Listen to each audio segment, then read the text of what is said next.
नमस्कार।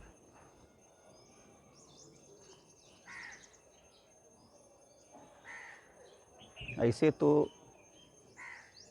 जीवन में बहुत सारी अनुभूतियाँ बाबा सबको देते रहे हैं।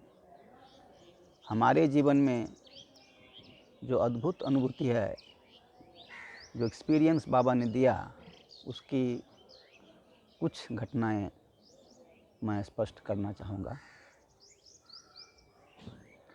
मेरी पहली पोस्टिंग 1980 में आगरा में हुआ था।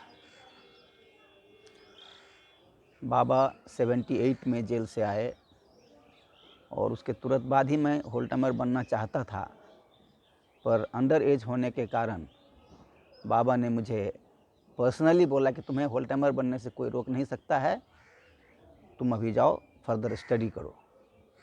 मैं प्रिपेयर होकर आया था कि अब मैं होल्टामर बन जाऊंगा बाबा के आने के तुरंत बाद, बट बाबा ने ही 2 साल डिले किया, थोड़ा स्टडी में टाइम लगाया। 80 में मैं दादा बन गया। मेरी पहली पोस्टिंग आगरा हुई। गजब का एक्सपीरियंस बाबा ने दिया। वहाँ अपना आश्रम नहीं था, जागृति नहीं थी, और इमरजेंसी के बाद जो पुराने मार्गीज थे, कोई अपने आप को मार्गी भी डिक्लेयर करना नहीं चाहते थे। तो मुझे विनयानंद दादाजी फर्स्ट पोस्टिंग कराने ले गए थे। हमारे साथ में 4 दादाएँ थे। पहला दादा का पोस्टिंग गाजीपुर था, गाजीपुर में ड्रॉप किए उनको, बहुत बड़ा स्कूल था। दूसरे दादा का पोस्टिंग आजमगढ़ था, वहाँ पर भी बहुत बड़ा स्कूल था। तीसरा दादा इलाहाबाद, वो भी बहुत बड़ा स्कूल था। तो मैं सोचा था कि चौथा बार मेरा है, मेरा भी बहुत बड़ा स्कूल होगा। एक के बाद एक को छोड़ते चले गए। चौथे नंबर पर मुझे दादा ने रेलवे स्टेशन के प्लेटफॉर्म पर छोड़ा। टुंडला एक जगह है आगरा जिला के अंदर। बोले यही तुम्हारा कार्य क्षेत्र है, यहीं काम करो। और दादा हमको 10 रुपये का नोट पकड़ाए और दादा चले गए हमको छोड़ के। तो मैं सोचा, 3 दादा को जब देखा और चौथे नंबर में मैं आया, तो मुझे तो मतलब कैसा अनुभव हुआ कि पहली बार पहले पोस्टिंग, और एज भी ज़्यादा नहीं था, मुझदारी कुछ आई हुई नहीं थी, उसमें पूरा फ्रेश था। चैलेंज लिया और बाबा का कृपा देखिए। पहले 2-3 महीने मैं रेलवे स्टेशन पर ही बिताया, लगातार प्लेटफॉर्म पर ही सोता था। और ठंड का समय था। हमारी पोस्टिंग अक्टूबर एंड या नवंबर बिगनिंग में हुआ था। तो उस समय में उत्तर भारत में काफ़ी ठंड हो जाता है, हिमालय के नज़दीक रहने के कारण। दिसंबर तक तो बहुत ही ज़्यादा ठंड हो जाता है। और उसी ठंड में एक कंबल में मैं अपने आप को लपेट के, नीचे और ऊपर दोनों तरफ लपेट के सोता था। उस समय स्थिति बहुत अच्छी नहीं थी। मैं गांव-गांव जाता था और गांव से कुछ मिल जाते थे तो आ जाता था। ऐसे दिन चलता रहा। छठा महीना बीत रहा था। उस समय मेरे मन में थोड़ा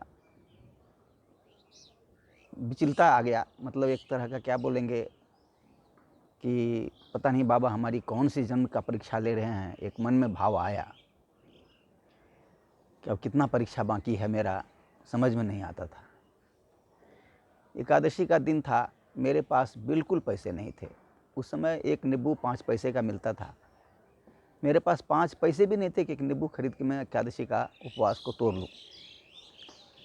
मैं बस प्लेटफॉर्म पर ही मन में एक प्रण लिया कि बाबा तुम सबके सब कुछ देखते हो, अब मैं यहाँ से उठने वाला नहीं हूँ, तुमको खुद आना पड़ेगा और हमारी व्यवस्था करनी पड़ेगी। मैं अब उठने वाला नहीं। उपवास पूरा किया। दूसरे दिन उपवास तोड़ना था, मेरे पास कुछ था नहीं। मैं बोला ना, अब तोड़ना ही नहीं, कंटिन्यू करना है। सेकेंड डे में कंप्लीट निर्जला उपवास सेकेंड डे भी कंप्लीट किया। थर्ड डे शरीर बहुत कमज़ोर हो गया। मैं सोचा ऐसे ही पानी पी लेता हूँ। पानी पीने का कोशिश किया लेकिन पिया नहीं गया, पेट में पूरा जल दर्द होने लगा। फिर मैं कंटिन्यू किया तो तीसरा उपवास आ गया अमावस्या का। उस उपवास के दिन ऐसे ही मन में चिंतन कर रहा था, चलो जो होगा होगा, अब मैं उठने वाला नहीं हूँ। अब बाबा के बीच हमारे बीच ही अब चलेगा, देखते हैं कौन जीतता है। ऐसे मन में एक भाव आया, मैं उठने वाला नहीं। तो और भी लोग जो स्टेशन पर रात को सोते थे, मतलब भिखारी लोग सोते थे ना, तो उसी में हम भी एक सोते थे प्लेटफॉर्म पर। तो वो लोग सोचता था कि अब ये मर जाएंगे, रहेंगे नहीं। और टूंडला बहुत ही बिजी स्टेशन है। ठीक रात को नींद तो आ नहीं रही थी, अचानक 12 बजे रात को आंख लग गई। और जैसे ही आंख लगी तो ऐसा लगा कि फिल्म चालू हो गया। बाबा आते हैं, करीब में बैठते हैं, मुझे उठाते हैं, अपने गोद में बैठाते हैं। मैं तो एकदम आनंद से विह्वल हो गया। और फिर बाबा अपने साथ में थाली प्लेट सजा के लाए थे खाना, तरह तरह के व्यंजन थे उसमें, और अपने से बाबा हमको खिला रहे हैं। सब मन के अंदर चल रहा है, आंख लगी हुई है, मैं एंजॉय कर रहा हूँ, खा रहा हूँ। थाली का एक एक चीज़ ख़त्म कर दिया। उसके बाद बाबा बोले कि देखो, तुम भूल गए, तुमने हमें बोला था, अपने वचन को भूल गए तुम। ये शरीर किसका है? मैं बोले बाबा आपका। तो फिर तुम अपना समझ करके क्यों इसको इतना दर्द दिए? बाबा का समझ करके तुम्हें इसका केयर करना था, जो तुमने नहीं किया है। मैं बहुत भाव में आ गया, बहुत रोने लगा मैं। बाबा गलती हो गई, बाबा गलती हो गई। तो बोला ऐसी जिद नहीं करना है। और फिर बाबा ने एक निर्देश दिया खिलाने के बाद में कि देखो, कल सुबह उठते ही तुम अपना नित्य क्रिया से निवृत्त होकर साधना पूजा करके, और तुम एक गांव का नाम बोला बाबा ने, मदनपुर, और वहाँ कैसे जाना है उसका रास्ता भी बाबा ने बताया। बस पकड़ना है, कहाँ उतरना है, फिर कहाँ किस दिशा में जाना है, पूरा डायरेक्शन बाबा दे रहे हैं। सब स्वप्न में हो रहा है। और उसके बाद बोले ठीक है, अब मैं चलता हूँ, मेरा काम हो गया, अब तुम सुबह उठते ही इस काम को कर लेना। बोला ठीक है बाबा, अभी बैठिए, अभी आपसे और बात करनी है। बोला नहीं, मेरा काम हो गया, मुझे जाना है। अब बाबा उठ गए। इतने में धड़फड़ा के उठा कि बाबा चले जा रहे हैं। बाबा को पकड़ने लगा, बाबा पकड़ाएंगे कहाँ। बाबा चलने लगे, मैं दौड़ने लगा, बाबा बाबा चिल्लाने लगा। फिजिकली मैं लिटरली दौड़ रहा हूँ, नींद में ही। इतने में और जो भिखारी लोग थे सब जग गए, और सब सोच रहे गिर जाएगा, ट्रैक पर गिरेगा तो ट्रेन तो वहाँ बहुत आती है, गिर जाएगा, कुछ हो जाएगा। ये लोग भी 2-3 लोग हमारे पीछे दौड़े। जो चिल्लाया, शोर किया, तो बहुत लोग उठ गए। फिर बहुत लोग हमारे पीछे दौड़े, और दौड़ करके एक आदमी खूब पूरे ऐसे पकड़ लिया। पकड़ने के बाद मैं होश में आया। फिर मैं अपने आप को कंट्रोल किया। अरे मैं कहाँ आ गया? फिर तो मैं क्या बताऊँ, मेरा स्थिति ही कुछ और था। वापस अपनी जगह पर आया। लगभग 3 बज रहे थे उस समय। मैं स्नान किया, और स्नान करके साधना आसन करके तांडव कौशिकी करके, और फिर मैं बाबा जो निर्देश दिए थे उस निर्देश के अनुसार मैं अपना काम चालू कर दिया। और मुझे ऐसा लगता था कि पूरा ताकत आ गया शरीर में। 3 दिन का भूखा एकदम पूरा एनर्जेटिक हो गए हैं। तो सारा सामान लिए और ब्रिज से नीचे उतर रहे थे। उतरते ही एक व्यक्ति ने मेरा रास्ता रोक लिया। मैं इधर जा रहा हूँ तो वो भी उधर जा रहा है, मैं इधर, तो हमारा रास्ता आगे, मतलब हमारे सामने से आ रहे हैं वो, अपोजिट डायरेक्शन से। मेरा रास्ता रोक लिया उन्होंने। बोला क्या हो गया आपको, मुझे जाने दीजिए। बोला नहीं दादा, आपसे बात करना है। तब नमस्कार किए मेरे को, दादा नमस्कार। तो दादा नमस्कार बोले तो मैं तो सोचा यहाँ हमको कोई मार्गी तो अभी तक मिला नहीं था, और ये मार्गी है, नमस्कार मत की विधि से लगा कि मार्गी है। तो बोले ठीक है, जल्दी बात कीजिए, मेरे पास टाइम नहीं है। तो वो फिर साइड में ले गए, और ले करके फिर बोले दादा आपके लिए कुछ भोजन लाया हूँ, भोजन कर लीजिए पहले। मैं बोला विचित्र है, अभी तक हम इनको पहचानते नहीं हैं, जानते नहीं हैं। उसमें CID लोगों का बहुत सारा उत्पात चलता था, तो हम सतर्क थे। मैं सोचा पता नहीं उसी का कोई आदमी होगा या कुछ भेद लेना चाहता होगा। तो मैं बोला नहीं, अभी मैं तो भोजन नहीं करूँगा, मैं अभी निकल रहा हूँ, मेरा अपने कुछ काम है। बोला नहीं दादा, ऐसे तो मैं जाने नहीं दूँगा आपको खाना खा के ही जाना पड़ेगा। मैं भी मना करता रहा, वो भी जिद करते रहे। अल्टीमेटली अपना वो प्रतीक दिखाया, देखिए मैं मार्गी हूँ दादा, आप क्यों अविश्वास कर रहे हैं? तो तब भी मैं सोचा कि प्रतीक तो कोई भी लेके पहन सकता है, मैं विश्वास नहीं किया था। वो बेचारा रोने लगा, तो मेरे आँख में भी भाव का आंसू आने लगा। दोनों रो रहे हैं, एक बिना कुछ कहे सुने दोनों रो रहे हैं अभी। बोले दादा, मैं बोला क्या हुआ, क्यों रो रहे हैं आप? पूछा बाद में, पूछा तो उन्होंने बताया कि देखिए दादा, मुझे तो पता नहीं था कि आप यहाँ पर हैं। रात में बाबा मेरे स्वप्न में आए, मुझे बहुत मारे कि तुम्हें 2 बच्चे हैं, यदि तीसरे बच्चे हो जाते तो तुम उन्हें फेंक देता हैं, हमारा बच्चा वहाँ प्लेटफॉर्म पर कैसे सोता है, कैसे रहता है। तो नज़दीक का एक गांव था, लगभग 4-5 किलोमीटर की दूरी पर। तो वो बेचारा, तब मैं समझ गया। फिर दोनों रोते रोते, बाजरे का रोटी और गोभी आलू का सब्जी था, आज भी याद है उसका स्वाद कितना सुंदर था। दोनों मिल के खाए हम लोग। खाने के बाद बोले, दादा चलिए, मेरा एक दोस्त है, देखते हैं यदि उनका एक मकान खाली था, यदि नहीं कोई होगा तो मकान ले लेंगे हम लोग। फिर वहाँ से निकले, 3-4 मिनट का वॉकिंग डिस्टेंस था। गए, सुबह सुबह का टाइम था तो मकान मालिक थे वहाँ पर। बातचीत किया तो मकान खाली था, खंडर पड़ा हुआ था।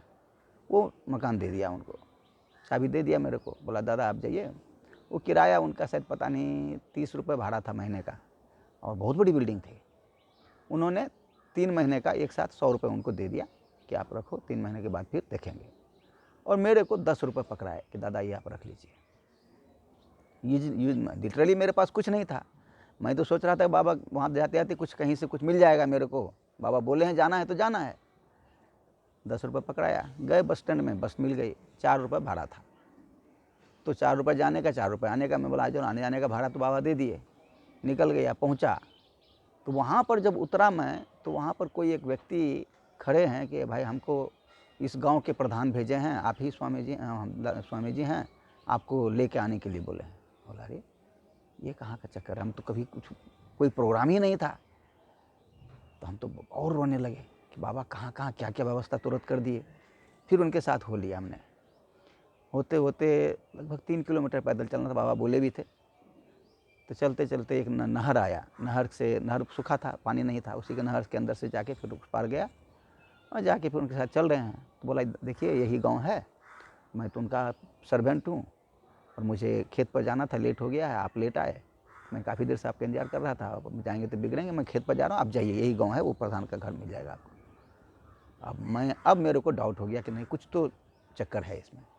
बोला नहीं आप बताइए, आप चल हमको लेके चलिए, आप इंट्रोड्यूस कीजिएगा तब ना। बोला नहीं आप जाइए, वो जानते हैं आप आ रहे हैं करके। वो मेरे को नहीं ले गया।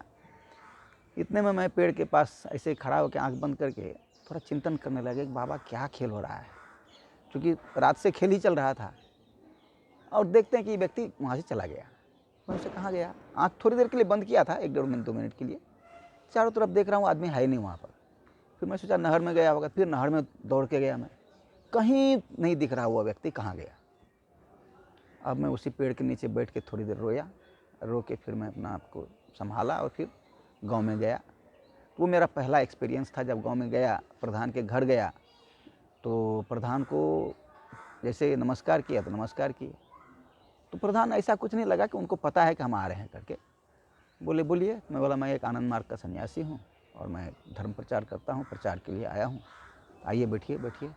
बैठाए और उनसे थोड़ी देर बातचीत हुई। बातचीत होने के बाद बहुत खुश हो गया वो, और फिर वो साधना सीखा और ऐसा बोला कि स्वामी जी आप आज रुक सकते हैं क्या? रुकेंगे तो यहाँ इंटर कॉलेज है, वहाँ पर मैं आपका लेक्चर करवाता हूँ, बहुत अच्छा ये है। तो उसके बाद में काम चालू हो गया वहाँ से। वहाँ पर रुका मैं, रात को लेक्चर हुआ। लगभग 90, बहुत बड़ा कॉलेज था वो, 90 स्टाफ थे उसमें। तो बहुत अच्छा रहा, काफ़ी लोग दीक्षा लिया वहाँ पर। रात को वहाँ सोया। नेक्स्ट डे मॉर्निंग में अब हम निकलेंगे वहाँ से।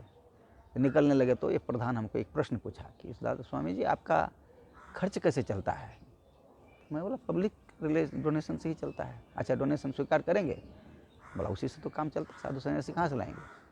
उसके बाद वो व्यक्ति पूरे गांव में ढोल पिटवा दिया कलेक्शन के लिए। तो अनाज का कलेक्शन हुआ, तो लगभग 3 क्विंटल गेहूँ इकट्ठा हुआ। वो 1 घंटे 1.5 घंटे के अंदर, कोई 5 केजी, 10 केजी, 4 केजी ऐसा दे रहे थे। अब जब गेहूँ इकट्ठा हो गया तो मैं सोच रहा हूँ इस गेहूँ को ले कैसे जाऊँगा मैं, 3 क्विंटल गेहूँ है। मन में आने लगा क्या करें अब कुछ बोल नहीं पा रहे हैं हम उनको, नए नए हैं। तो बोले आप स्वामी जी घबराइए मत, ये आपको मैं अपना ट्रैक्टर से भेजूँगा। तो उनके पास ट्रैक्टर था, उसमें लादा और लाद के हमें भी उस पर बैठाया और वो भेज दिए वहाँ से हमको। रास्ते भर में रोता आया कि बाबा कैसे मिनट में सारा काम होता है। नहीं वो यदि वो घर नहीं मिला होता मेरे को तो ये 3 क्विंटल गेहूँ मैं कहाँ रखता। मतलब देखो कितने कम ऐसे बाबा ने सेट कर दिए कि सारा चीज़ एक दिन में ख़त्म। उसके बाद से आज तक मेरे जीवन में कभी किसी तरह की परिस्थिति में किसी तरह का विचलता नहीं आया किसी तरह का मन में होता है ना विचलित हो जाना, कुछ ये हो जाना, कोई घबराहट आज तक नहीं है बाबा की कृपा से। और हर जगह टफ फील्ड में हो, कैसा भी फील्ड में रहा, बाबा ऐसा ऐसा सुयोग देते रहे और अच्छा अच्छा काम होता रहा। ये हमारे जीवन का पहला एक्सपीरियंस था जो आज तक मुझे इंस्पायर करके रखा है।